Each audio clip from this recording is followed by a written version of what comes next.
Japan کے دارالحکومت Tokyo میں ایک شخص ٹیکسی میں سوار ہوا تو کیا ہوا؟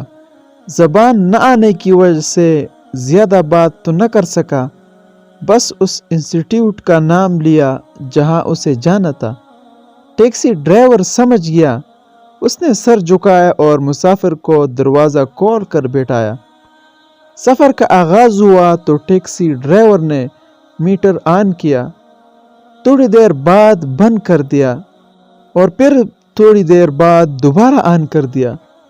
مسافر حیران تھا مگر زبان نہ آنے کی وجہ سے چپ رہا۔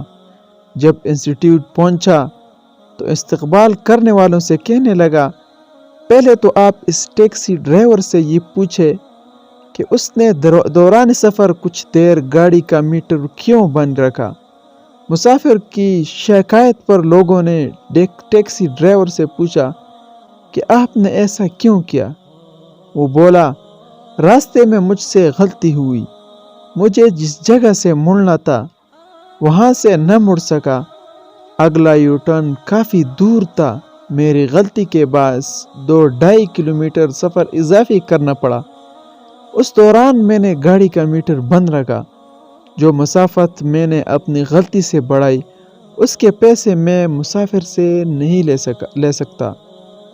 آپ کو حیرت ہوگی کہ اس ڈرائیور نے نہ چلا لگایا تھا، نہ وہ نماز پڑھتا تھا، نہ کلمہ، نہ اس کی داڑھی تھی، نہ جبہ، نہ ٹوپی، نہ پگڑی تھی، مگر دیانتداری تھی۔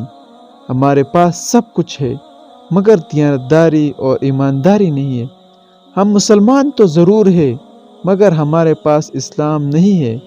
اسلام پگڑی کا نام نہیں، اسلام کرتے پاجامے اور داڑھی کا نام نہیں، اسلام سچ بولنے کا نام ہے، اسلام ایمانداری کا نام ہے، وعدہ پورے کرنے کا نام ہے، اسلام صحیح ناپنے اور پورا تولنے کا نام ہے، وقت کی پابندی کا نام ہے، اسلام دیانتداری کا نام ہے۔